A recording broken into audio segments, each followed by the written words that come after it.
कभी ये मरहला जैसे कि आशनाई न थी। वाह वाह वाह। मोहब्बतों का सफर इस तरह भी गुजरा था, शकस्ता दिल थे मुसाफिर, शकस्ता पाई न थी। वाह वाह वाह वाह वाह वाह। अजीब होती है राहे सुखन भी देख नसीर, वहां भी आ गए आखिर जहां रसाई न थी। वाह वाह। دا زموږ یو ډېر نیازمن ملګری ضیاء الرحمن صاحب، کله چې عبدالرحمن پاکستان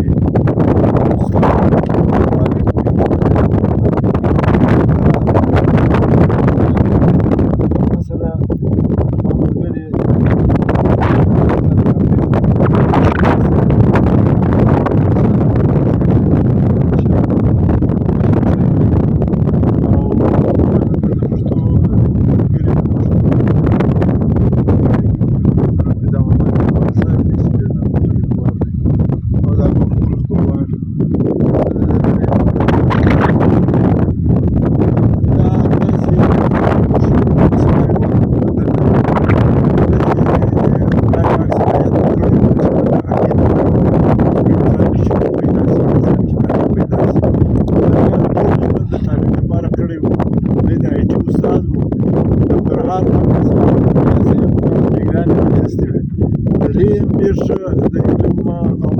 درس او د تدریس داسې ښه طریقه رایجه کړې وه، د آرټس او د ساینس د دواړو او د ژبې او د ادبیاتو هم. په ده کې داسې قدرت یو صلاحیت ایښی و چې د ده مرحوم نیکه د ده شاګرد و حافظ خان محمد مرحوم 1958 کې وفات شو. هغه هم په ځواني کې وفات شوی دی او دی هم په ځواني کې وفات شو. هغه د پښتو ادب یو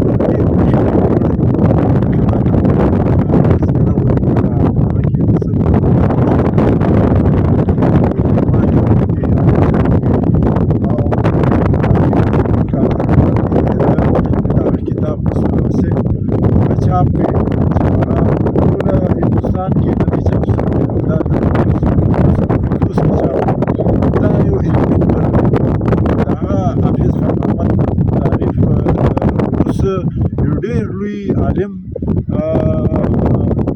ګام میراث نومېدی. هغه په هغه کې د حافظ خان محمد ډېر زیات تعریف کړی.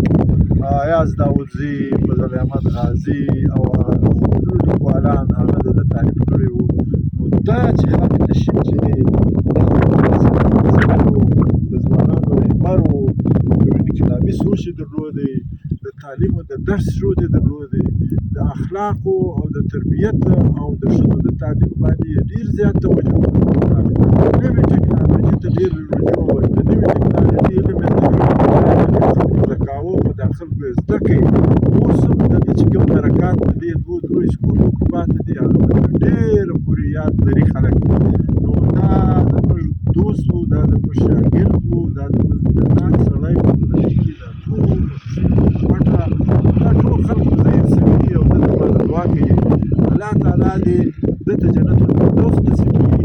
موږ ده ته لاس په دعا یو او الله تعالی دې د ده کورنۍ ته خصوصا حاجي عزیز الرحمن پانیزي ته خدای صبر جمیل ورکړي او د ده ماشومانو ته دې خدای پاک په هغو برکت کښېږدي.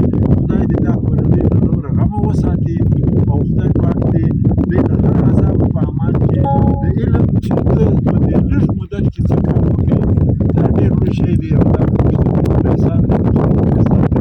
خدای دې من الأموال والأنفس والثمرات وبشر الصابرين الذين إذا أصابتهم مصيبة قالوا إنا لله وإنا إليه راجعون. صدق الله العلي العظيم.